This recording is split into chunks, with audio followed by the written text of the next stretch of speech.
All right, welcome back to KTN Weekend Prime. And as promised, we are having that discussion that has got many people talking, especially regarding the future in terms of securing Kenya today with these proposed amendments. I'll just go through these amendments once more so that we can know what specific laws have amendments or proposed amendments attached to them.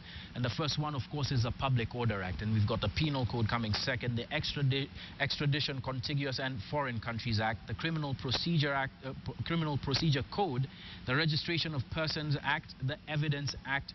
We've also got the Prisons Act, the Firearms Act, the Radiation Protection Act, the Rent Restrictions Act, the Kenya Airports Authority Act, the Traffic Act, the Investment Promotion Act, the Labor Institutions Act, the National Transport Safety Authority Act, the Refugees Act, the National Intelligence Service Act, the Prevention of Terrorism Act.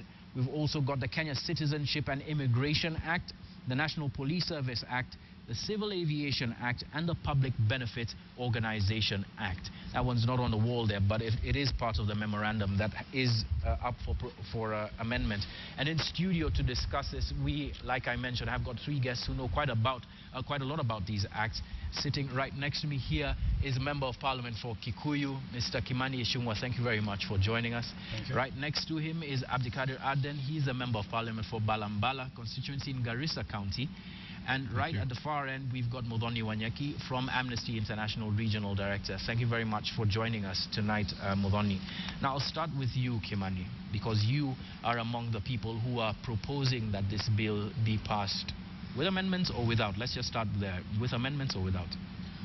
Well, it wouldn't be for me to say whether with or without amendments. Do you think that there should be amendments? I am not bringing any amendments to the bill myself. Probably any one of the other 349 members of Parliament can bring an amendment.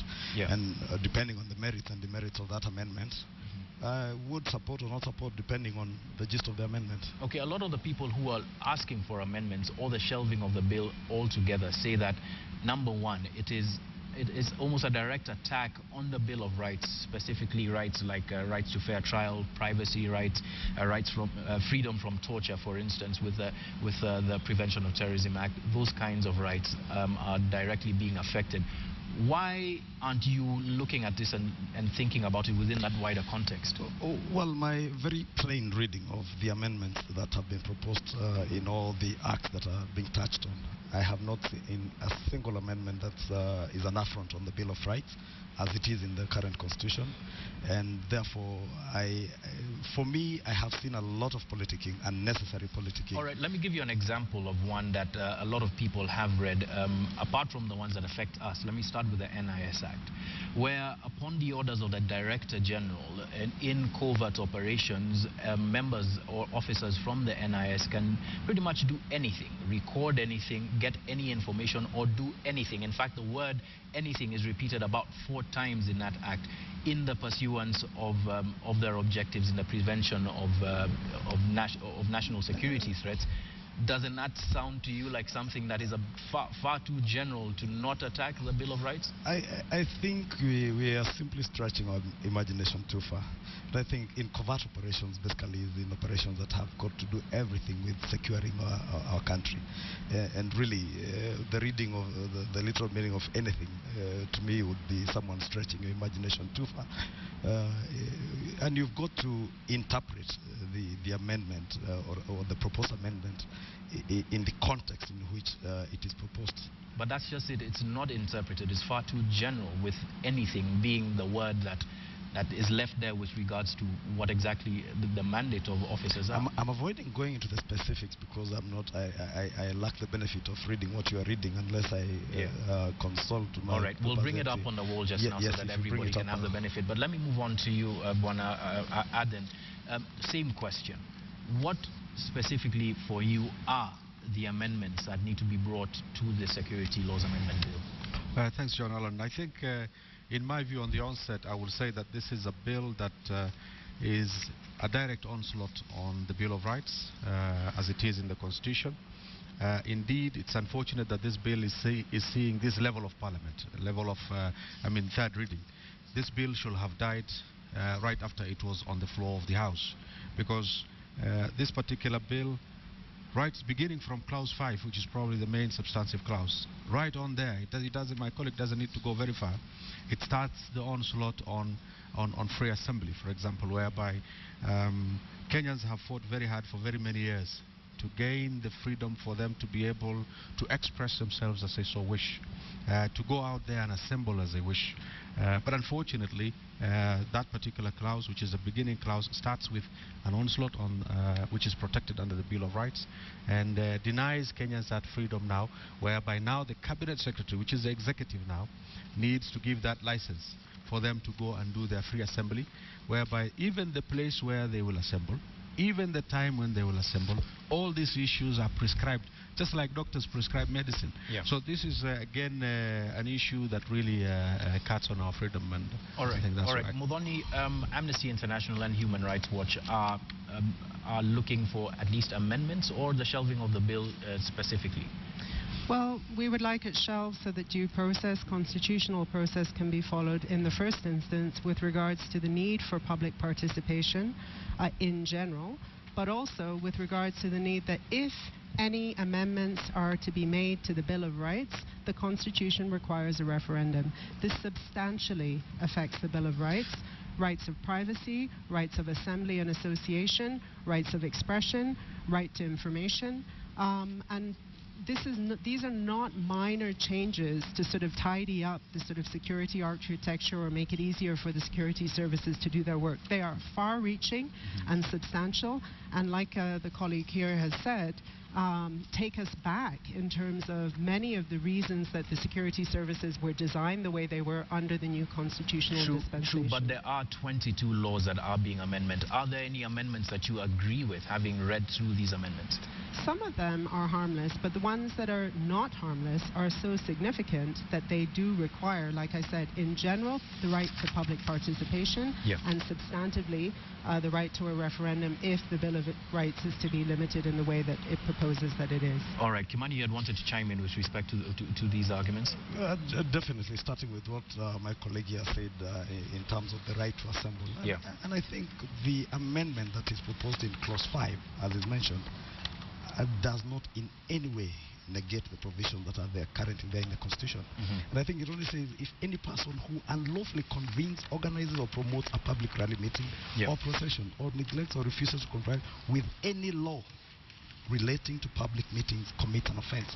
It's anybody who contravenes the laws that are already there. And therefore, the new provision of creating areas where you can hold processions and demonstrations, I think that is a practice world over. There are so many other countries, but in civilized democracies where people say, and I think it's only in line with, I think, Article 24 of the Constitution, which says that if you are to enjoy your fundamental rights and freedoms, it should not be at the expense of others enjoying their own fundamental rights and freedoms. And I think what we have seen in the history of this country is people calling for demonstrations and what they call mass action, which to me in most cases appears to be mass looting and mass killings, and at the expense of other people's fundamental rights and freedoms. And we're only saying if you want to hold a procession or a demonstration in town today, for instance, do not come and demonstrate outside the Standard Group Center. If the Standard Group Center want to continue their day-to-day business, let them continue. Let us give you some space probably around Mlolongo, and you can hold your procession. I think quite a number of... The other thing I would want to tackle is the question on, I don't know, there's something, it has kept my mind, something Muthoni said. Yeah. As you remember, let me just ask you this. With respect to the Public Order Act, if the provisions are already in the law, and this is something that a number of people have been saying, if the law is already robust enough, why write another law to enforce the laws that are already there? I think we are saying the laws are already there in terms of who can convene a meeting and when and how you convene that.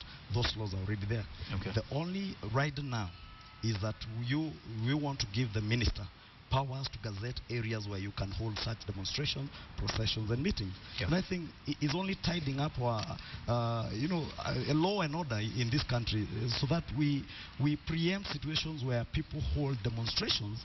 And you remember, I'll take you back to just Sabasaba this year, where literally the economy of this country was brought, in Nairobi at least, people did not go to work because of fear of what was called mass action and mass demonstrations. Yes. And we only want to safeguard everybody's right.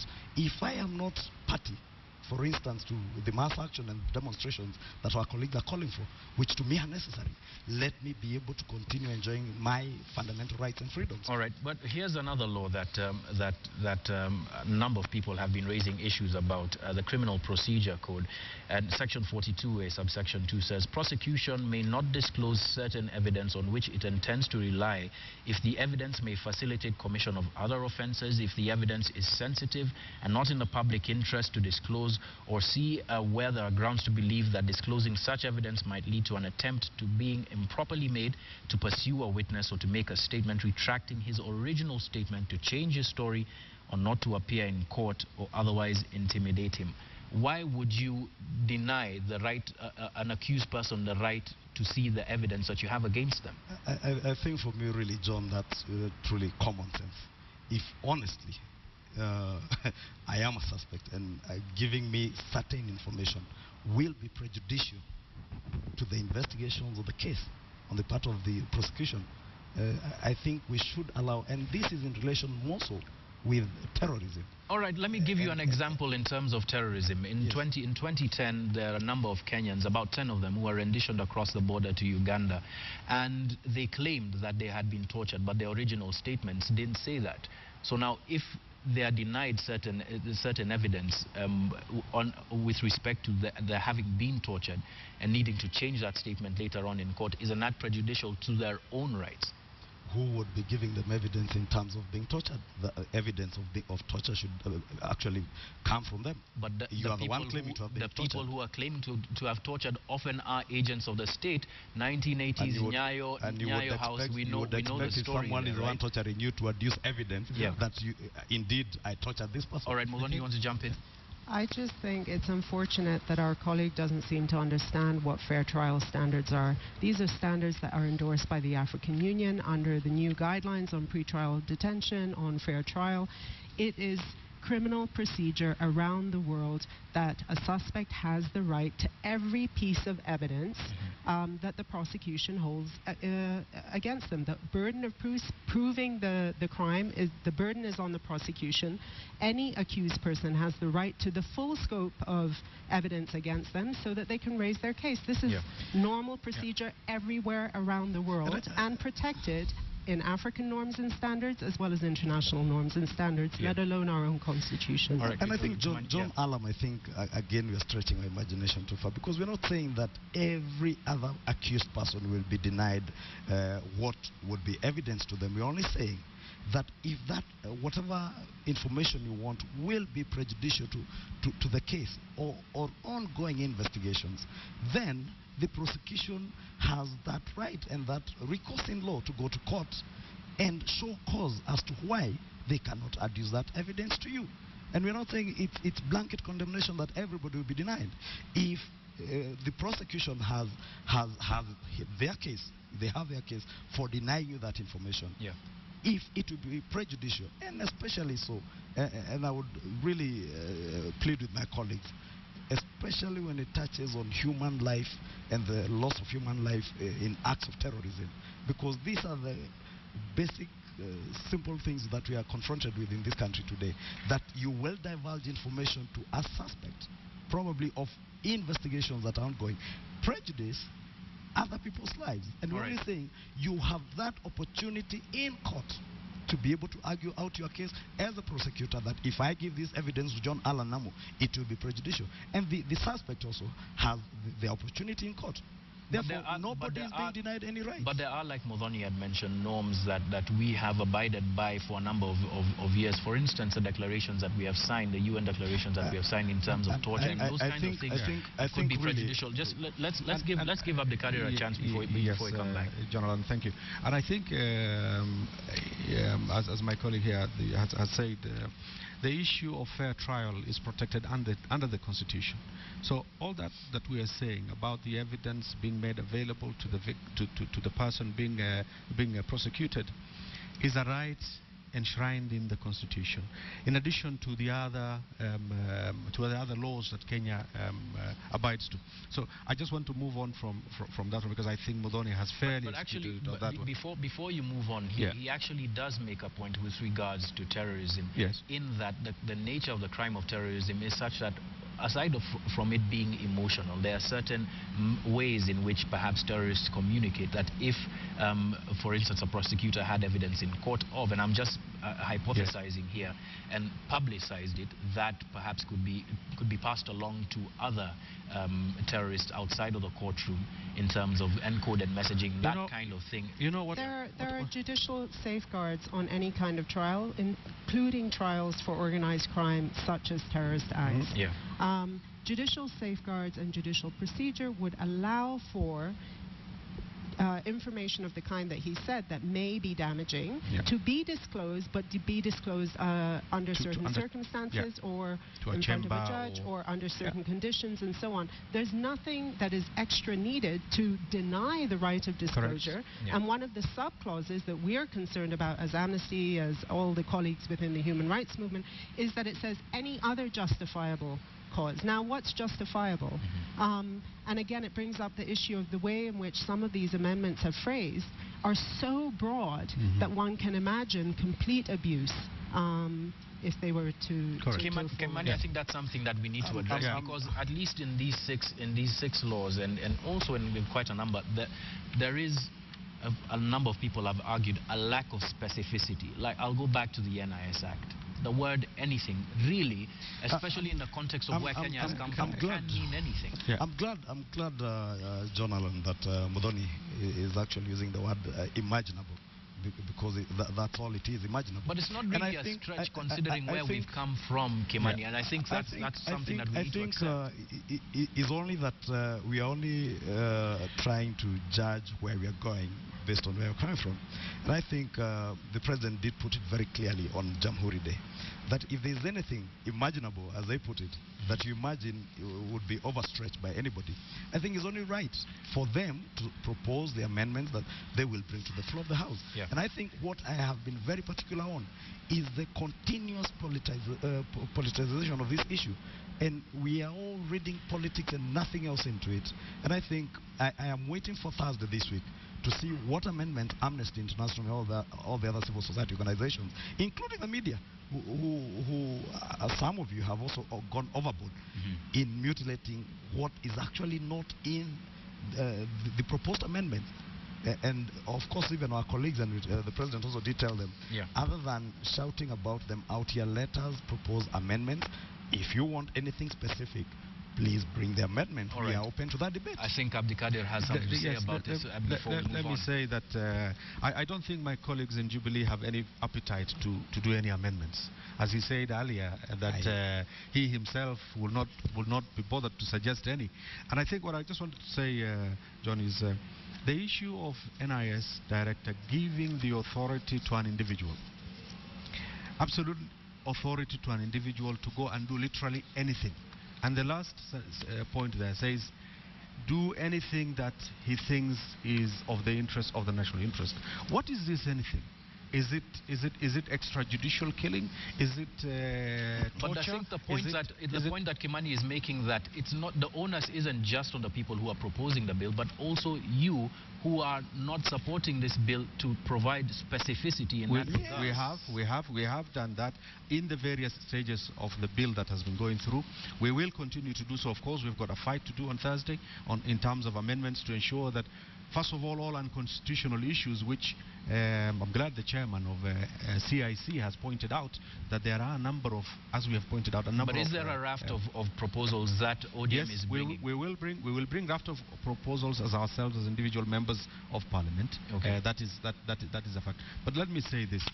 There is no way that the fight against terrorism is not being won, not because there are not enough laws. It is because we do not have systems which are good enough, perfect enough to fight this. We've got serious corruption and problems and lack of structure and lack of functioning within our security system. These are the issues that are causing the terrorism issues in Kenya. Let's move on to Muthoni first. Muthoni, you can make your point on that with respect to specificity, but Abdikadir raises a very interesting point with respect to the situation that we are in now. Was there a lacuna in the laws that caused Mpeketoni or Westgate?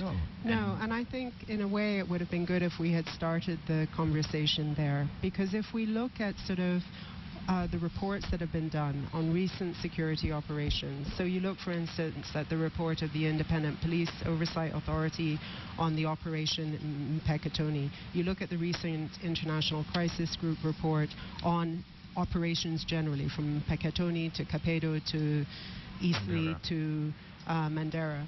The commentary is the same. There is a lack of coordination between agencies, and specifically the flow-through of intelligence into operational units. There's a lack of coordination between operational units on the ground and headquarters. And then, of course, there are the questions of violations that are committed during every single operation that we've seen. Proposals of this bill. Now, how, one asks, how do these proposals relate to those questions? And I think that's where we needed to begin. Proposals of this bill would look at the National Counterterrorism Center as being a panacea, for instance, to the lack of coordination on the ground. But it is a very interesting question that has been raised. There hasn't been a lack in the law when Westgate happened. It really wasn't because we lacked the laws to fight terrorism. This was a year after the Prevention of Terrorism Act had been enacted. And before I come to the Westgate issue, because I think it was quite clear, and you're one of the people who thoroughly covered that Westgate saga, and there was clearly lack of coordination between the military, the police, and the intelligence services. And I think those are part of the amendments that we seek to cure. Some of the lacunas that we seek to cure with the Counterterrorism Coordination Center, where even at the airport, at our airports, the JKI, Mombasa, and anywhere else, you will have a Counterterrorism Coordination Unit.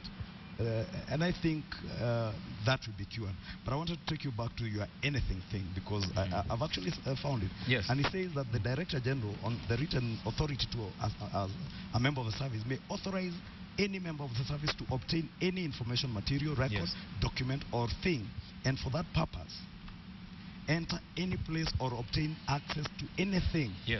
Of course, simple reading of that sentence is obtain material that would help that service person. Right at the end of that sentence, there is install, maintain, or remove anything. Or do anything. Or do anything at the end. Or do anything considered necessary to preserve national security. And there are two issues that people have there. Number one, it is that without oversight, it is one person who is making that decision in written form. And secondly, the phrase anything. But I think before why I said, John, and allow me, why I said you are overstretching your imagination. You cannot read that one sentence in isolation. I'm not a lawyer. Muthoni is a better lawyer than me. All right, let's swing it over to But I want to tell you, you cannot interpret that to mean that the officer is supposed to do anything to anyone is in relation to obtaining what he has been directed to obtain in writing. For instance, if an intelligence officer is directed, go into John Allen's NAMU, look for this particular information, he will obtain anything that will help him. He will do anything, including using force to get into your house, but not the overstretched mind of extrajudicial killings. And I think that is why the amendment says the instructions will be in writing. From the Director General. From the Director General. One individual. All right. Anyway, Muthoni, I think we need to look at our history. Yeah. There are very clear reasons that when Special Branch was being redesigned to become NSIS to now NIS, there were very clear reasons that its rights of stop and search, its rights of detention were removed because those powers had been abused. Yeah. And that is the fear that we are seeing here. Right now, in terms of the powers given to NIS, they actually have the right to surveil intercept communications without judicial warrant. Correct. Judicial safeguards have been removed in such a range of situations throughout the bill. One worries about the kind of powers and the kind of abuse of powers that we'll see, especially because we have not yet dealt with the accountability question of any of our security services. Okay. Abuses are committed on an almost daily basis. Nothing happens. Well, Kimani, let's be honest here. Yes. Do you think that our security services, and you'll jump in just in a moment, Abdikader, do you think our security services are at the level, if given this law, they will abide by it by the letter, given the history that we have with respect to our security services? John, you've known me for many years. I'm a very honest Kenyan. Yes. And I'll tell you honestly, you cannot judge all our security forces. There are a few rotten elements. And in any society, even in most developed democracies, there are certain rotten elements. However, the safeguards you get are constitutional safeguards. And I think our 2010 constitution has been is actually very strong on the constitutional safeguards. For instance, in the past, and I appreciate where they're coming from, because we've all been in this country during the times of the special branch in the Moi era and what used to happen. But I think it can never be in this country that you get arrested by an intelligence officer because we want now to give them powers to arrest criminals. And for sure, if I am not a criminal, I should have no fear of intelligence officers. It's criminals who should have fear. Yeah. But again, the constitutional safeguard that is there, because we are overstretching our imagination that we go back to the Nyayo House and Nyati House dark chambers. The constitutional safeguard is that you cannot be detained by either an intelligence officer or a police officer beyond, is it 24, 48 hours? Actually, the They bill will have to proposes change it. the extension of Yeah. that to 90 Within days. days, correct. They're changing it. Yes, They're changing the period they now. are changing it, that if there is reason to hold Kimani Ichung'wah in remand for more than 24 hours, All right. you go to court. You will never be detained. Not in Kenya again. It Okay. will never happen. Kimani- Therefore, let us not use fear. Try to instill fear in our people. And, fight something that in the long run is in the best interest of every other Kenyan, including our colleagues in court and those in the civil society. Abdikader, let's come back to you with respect to what Kimani said. You have a number of points made. Clearly there's a reason why, I wanted to say clearly there's a reason why Kenyans designed the Bill of Rights as it is now. And also in addition to that, there's a reason why we wanted to have, under the new constitution, the independent police service, whereby the IG, the process of hiring and firing of the IG was decided by the Kenyan people. The issues that we have now is that the fundamental issues being picked in this bill are so enormous that indeed it amounts to mutilation of Chapter 4. And that, under Article 255 of the Constitution, says if that kind of large number of amendments are to be done, then it can only be done through a constitutional referendum. I mean, through a referendum. I want to say that this giving too much authority to individuals without accountability, denying Kenyans the way they want to enjoy their rights of even media, free media. But wait, Tell me, with respect to that, and we'll get to that in Yes. a moment, there has been massive complaints from members of the public that when terrorist attacks occur, Yes. the president is asked to be accountable in terms of upbraiding the people who are beneath him. For instance, the Inspector General, the Director General. These proposals seek to give the president teeth in hiring and firing. Why do you have a problem with that?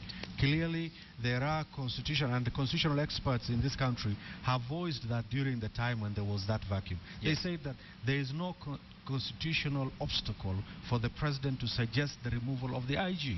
He can kickstart that process, and with the National Assembly, that process can be done. It is just what we want to do is that we are now going back to the era whereby the head of state will hire and fire the IG, the police. In other words, literally take the police in his hands. I want to talk about the issue of the free media. Yeah. What happened in Westgate? If Kenyans did not have the opportunity to see, thanks to the media, which reported to us, you saw how Kenyans enjoyed that, loved that, to the extent that they were literally taking coffee to some of the journalists who were covering there. Why? Because we appreciated, we were informed, as a nation. Imagine if we were put in the dark completely. That All is right. what this law is going to do. Actually, as a, that's what this law is going to do. As a How are rider, we going to do that, as a rider to that, and I want to say also, yeah. sorry, as and when you give a person a responsibility to go and do something, do not forget that this act talks of covert operation. I have researched on that meaning of that covert operation. A covert operation under the best defined, which is the American intelligence system, yeah. is an operation whereby there is the person giving the authority, the officer conducting that particular operation remains anonymous. In other words, something can happen in my town in Garissa tomorrow under that covert operation, and every authority in this government denies. And people have been killed, lives have been lost.